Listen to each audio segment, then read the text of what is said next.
Rangers were in an absolute slump. The hero of 78, Jock Wallace, couldn't coax them back to life. They needed something new and they got it. This is how. Graeme Souness revolutionised Rangers, Ibrox and the whole of Scottish football. There he goes this time at Walters.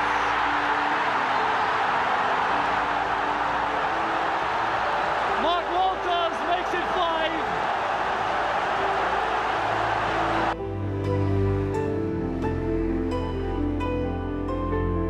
Rangers hadn't gone so long without a league trophy since Jock was ruling over Celtic and, by proxy, Glaswegian and Scottish football. 8 years had passed since the heady days of the domestic treble in 1978, and all the likes of John Greig and Jock Wallace had to show for it was a bunch of League Cups and the odd Scottish Cup. What made it all worse was the fact that it wasn't even Celtic commanding the top of Scottish football anymore either. Naturally, they would have their fair share of titles, 4 of the 8 that Rangers had snuffed out on, but the other 4 were divvied up by some northeastern blowings that were busy calling themselves the new firm, Dundee United and Aberdeen.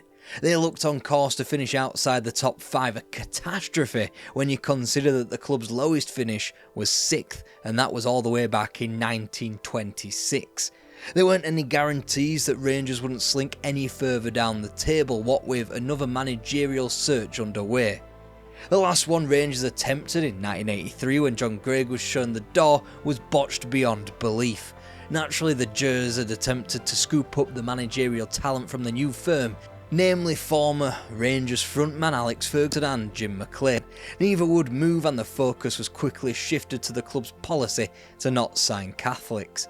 Eventually Jock Wallace returned. David Holmes had already snapped. The slump had to be corrected. He cut the boardroom down to size. Now only 4 men effectively ran the club as they searched and searched for the manager who would take the team into a new light.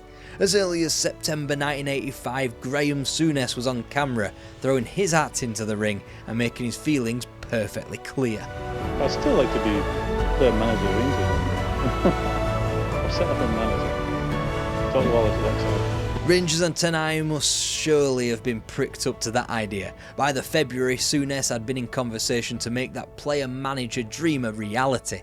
Within a month he'd have Dundee United coach Walter Smith attached to the project, and he was one of Scotland's best young things in coaching at the time. The £50,000 compensation it took to prize him away from Tannadice would prove a bargain. Now David Holmes had to decide when to pull the trigger. With Jock Wallace's contract up at the end of the season, it made no sense to shake up what had already been a bad season. Then Celtic turned up at Ibrox on March the 22nd. Chance again for Celtic. The out swinging cross, Cammy Fraser. Point past the Burns, a great chance for Celtic for the third. Hoist.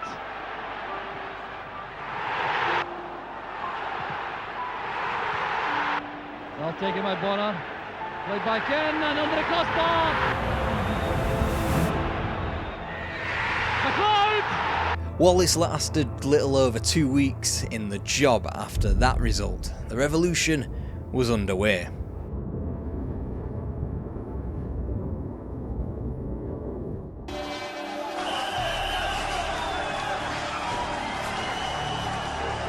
Three-quarters of an hour before the European Cup final between Liverpool and Juventus, broadcast live all over Europe, 38 fans were trampled to death in a corner of the terraces called Block Z.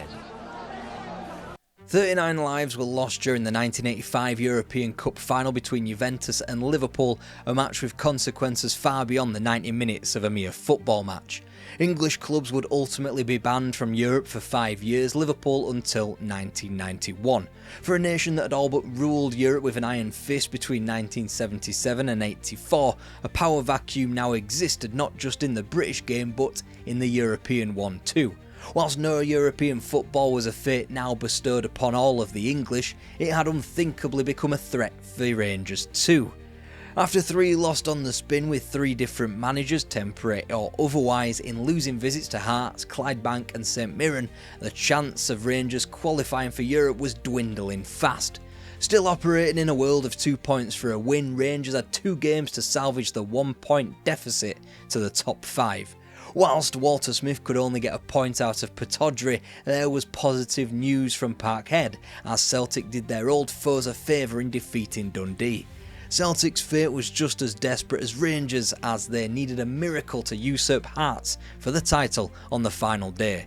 Now, thanks to their goal difference, Rangers just needed to match Dundee's final day effort. McCoist and McPherson ran in the goals in a 2-0 home victory over Motherwell to qualify for the sanctity of Europe. Primo gol al quarto d'ora, Nicol serve Durrant in area, anche qui il controllo liberissimo, Run che di testa realizza il gol del pareggio, anche questo. Not that it had been knocking around for long, as a 9-man Rangers fell to a third round away goals defeat to a handy Borussia Mönchengladbach team. A lot of water had flown under the bridge by then though. The first faint glint of promise could be witnessed in the usually dismissed Glasgow Cup final. Ali McCoist grabbed all 3 goals in a 3-2 win over Celtic, as both sides used their strongest 11 since the Scottish Cup final between Aberdeen and Hearts would be contested 24 hours later. Then Souness got to work, his first signing being the contract extension for McCoist, who had been quick to furnish him with the old firm goals. Then the revolution really started to take shape, the idea to take the best and brightest they could afford from south of the border. Norwich City's Chris Woods was captured for the number 1 jersey in a world record fee for a goalkeeper. It was followed by Terry Butcher, who had recently been performing a one-man mission to keep Ipswich Town afloat. And whilst the revolution just about stopped short of signing Brazilian World Cup hero Falcao from Roma, Souness had quickly made his mark at Ibrox. A shade under £2 million was spent that summer, with Watford's Colin West also through the door. Rangers were ready to show just how much they had been revolutionised. Cowan setting it across, the chance is now on for PD. 1-0 to Hibs. McCoist.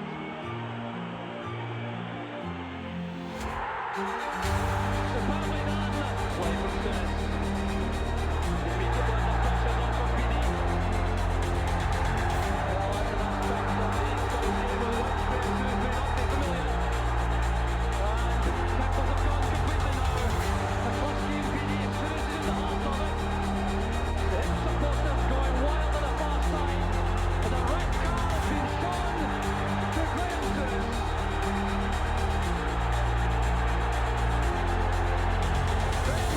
Has been on and off, and Easter Road is going wild. Twice running to go back to help the defence. This is Irvin. There's a chance, and it's Steve Cowan for Hibs. Alright, not the best start. Far from the loss at Easter Road though, Graeme Souness was sent off, banned for 3 games, and the club were fined $5,000 for the melee that ensued in Edinburgh. By September, Souness had gotten hold of the Manager of the Month award, as the club held 6 victories and 3 defeats from 9 fixtures, most important of which was this. Cooper. Moved it up for the chance, and he's done it! A brilliant goal by Durrant. Ian Durrant's winner at Ibrox against Celtic on August the 31st was the first goal in the first ever Old Firm encounter broadcast live for TV. A month later they were given the chance to do it all over again, this time at Hampden, after Rangers had scraped through the League Cup via the penalties against East Fife before both Dundonian outfits fell in the latter rounds. An early chance for a first piece of Graeme Souness silverware at Ibrox. Cammy Fraser is there, Butcher's there, Durrant is there and scores! Edison, a brilliant equaliser! The Rangers. 2-1. The first trophy was under the belt, and Souness's side had beaten the top 2 teams in the division to achieve it. After 13 games they were within touching distance of both Celtic and Dundee United, and now with that momentum and confidence that a trophy brought. Trips to Tannadice and Parkhead were next, and whilst they didn't generate a victory, the pair of draws kept their title rivals at arm's length. No, it was the defeats at home to Motherwell and away to Aberdeen in November that could have proven disastrous.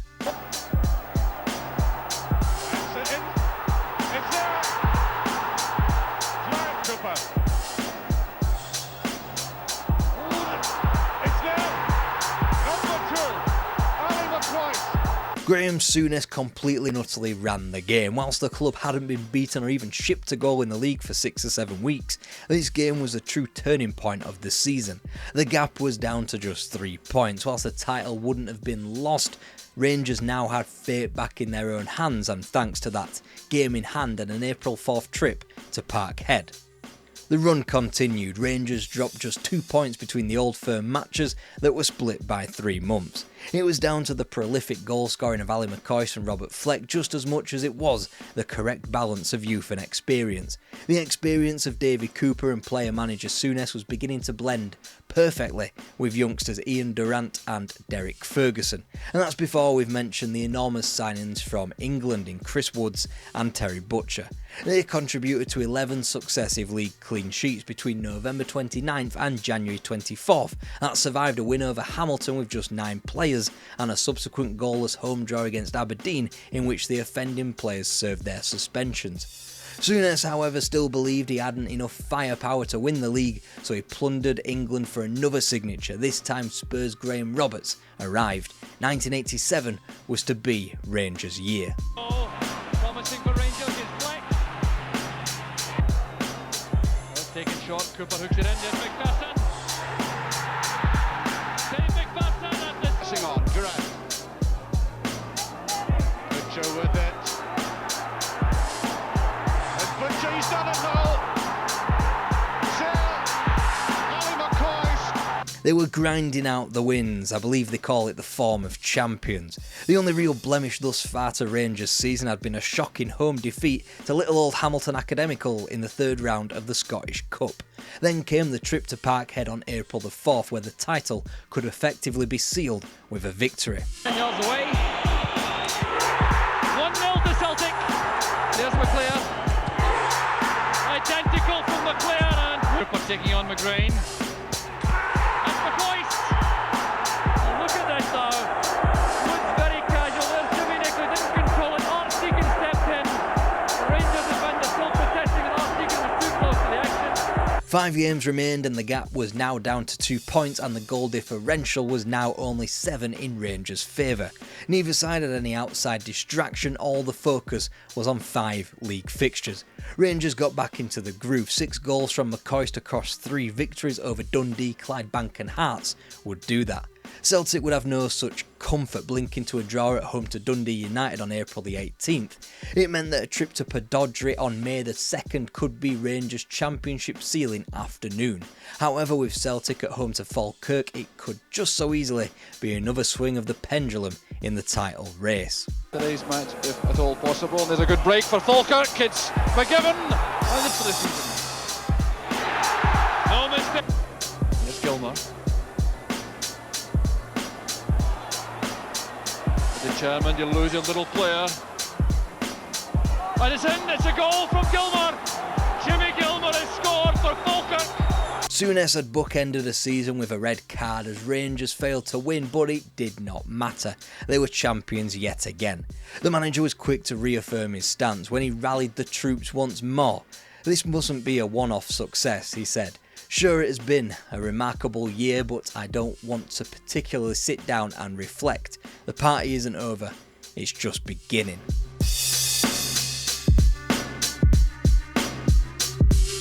The figures spoke for themselves. Rangers' overdraft had skyrocketed from just 300 grand to 4.1 million, albeit turnover just about doubled in that same time frame. The key to these numbers is Rangers had to continue to win, and they weren't doing.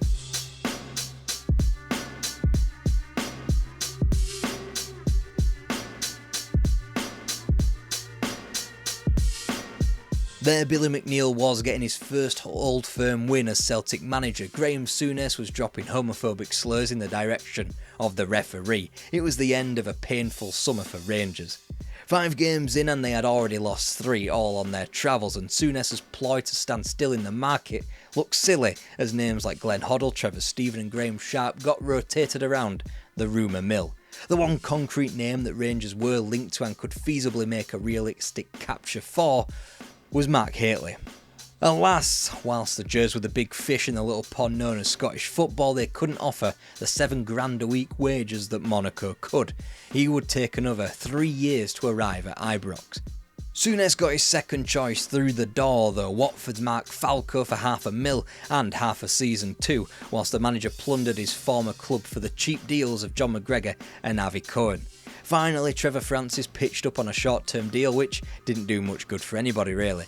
It was an inexpensive summer for the club, who filled their pockets with a doubling in price of some season tickets, as well as banking a £1 million sponsorship deal with McEwan's. There had to be good news on the horizon, and it tasted like Skol, the sponsor of the League Cup. There's Walker. Roberts is dictating things. That's brilliantly stopped by David Cooper. Durant's header to McCoist. There's Durant, a great chance for Rangers. And she's a great chance for Hewitt. Yes! Well, back to Bet. To the Faulkner. Willie Faulkner's header and Abbott returns it. Roberts with the header. There's Ian Durant and Fleck.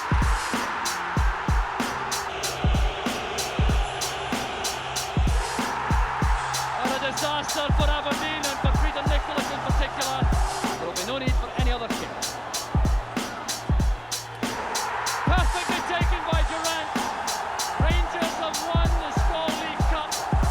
And their league form did return, only to find the going tougher when teams like Dundee United, Aberdeen and Celtic turned up. For every signing of Richard Gough from Spurs to shore up the defence for $750,000, there were pitched battles on the training field between Ian Durant and the gaffer, as well as the breaking of Terry Butcher's leg against Aberdeen.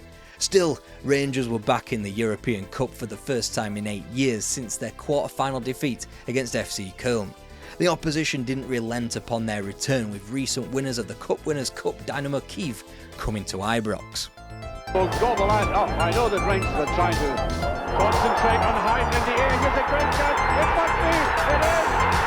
So back to Nicol in support. Nichol's cross coming in.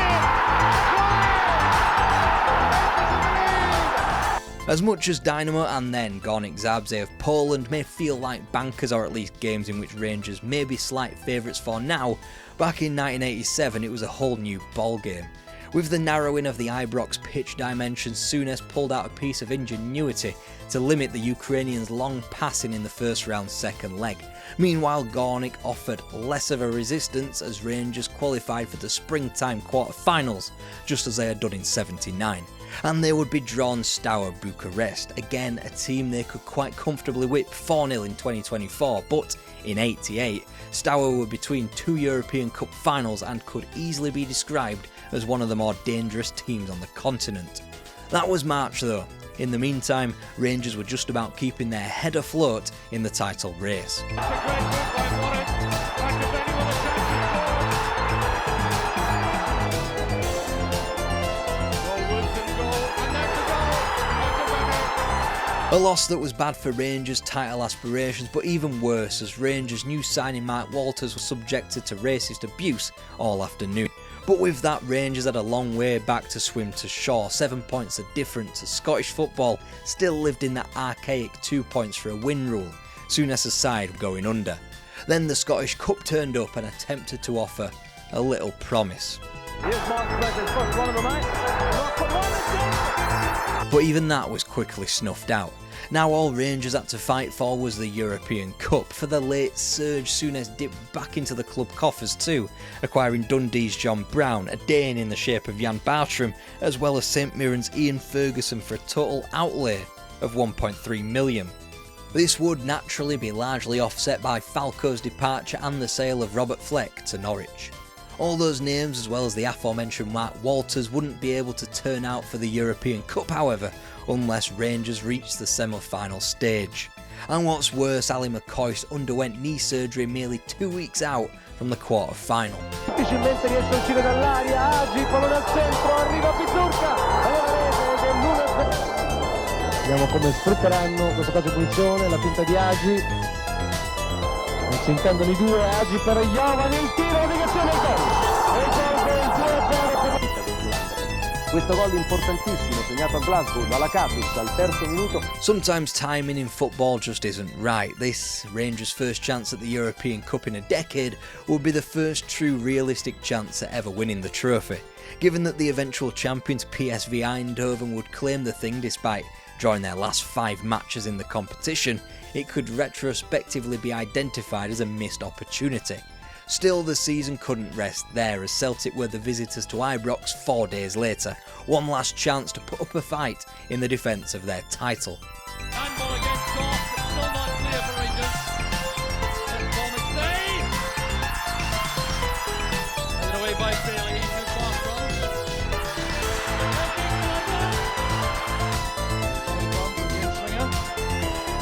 It's in! It's come off Andy Walker! With that, the season was put to bed, and thanks to losses over Hearts, Aberdeen and even fucking Martyn, Rangers slumped back to 3rd when the music stopped. So much for the party isn't over, it's just beginning. The party needed to be restarted. Graham Roberts was shipped off to Chelsea for about $500,000, Graeme Souness slinked closer and closer to his playing retirement, and his annual stab at signing Mark Hateley wound up with him settling, again, this time for Norwich's Kevin Drinkle. All in all, it made for an incredible start to the season. Back to Brown. Blocked by McCarthy. There's McCoist. In field by Stevens. There's Butcher. Back with Wilkins. Here's Durant retreating it for Rangers. McCoist nods it on, an awkward one for Andrews. Getting in a point cross.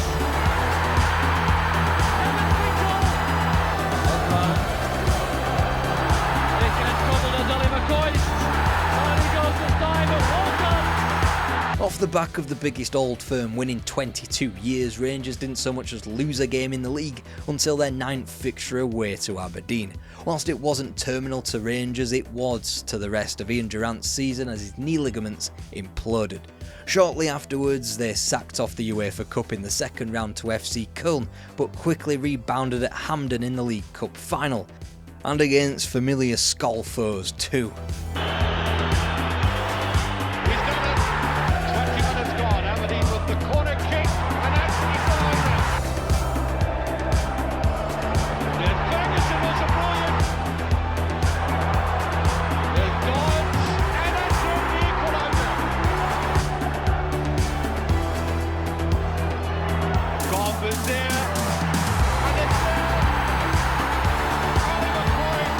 Despite having to field Scott Nisbet and Mark Walters as an improvised front two at times, Rangers have made it to the end of 1988 largely unscathed, save for an Old Firm defeat at Parkhead and successive December defeats against Dundee United and Hearts.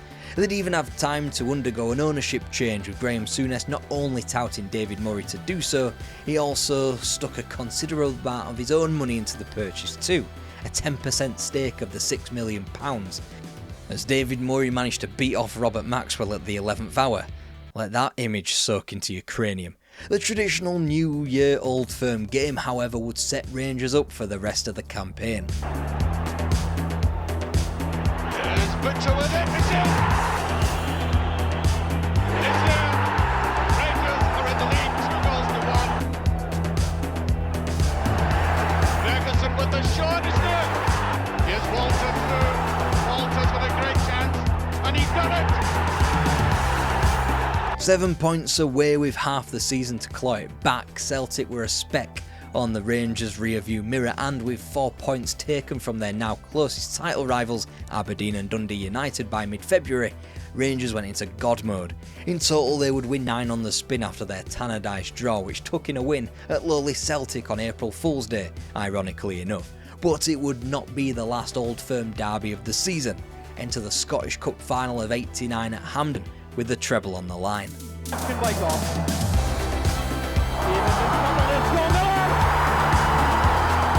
The majority of the summer was filled with the unbelievable news that former Celtic player Mo Johnston had been signed by Rangers.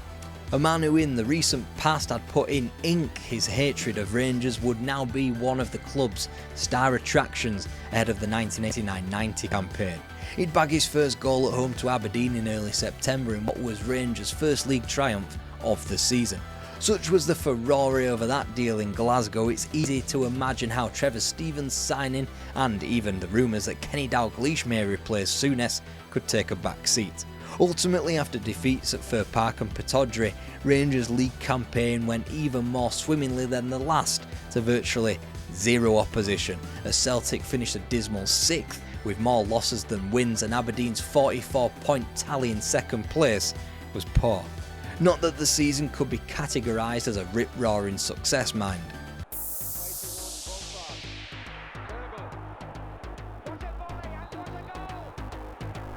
Lofting it in. The header from Mason. Aberdeen are ahead. Sideways to Jaganowski. Here's Joe Miller, and a great chance for Celtic.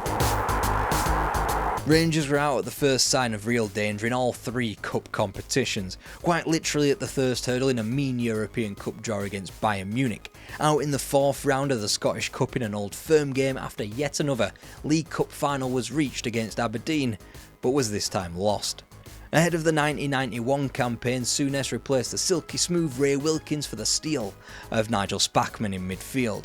The manager needed tireless men in the middle of the park as they looked to compete on all four fronts. It was an enormous summer from a transfer perspective as Souness finally got his man in Mark Hateley, who would not only improve the front line with his goals but in turn make Ali McCoy's tick as well.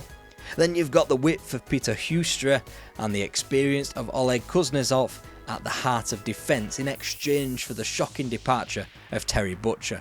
The Revolution's pace was not slowing down one bit. La Rossa 3, Rangers, Glasgow 0.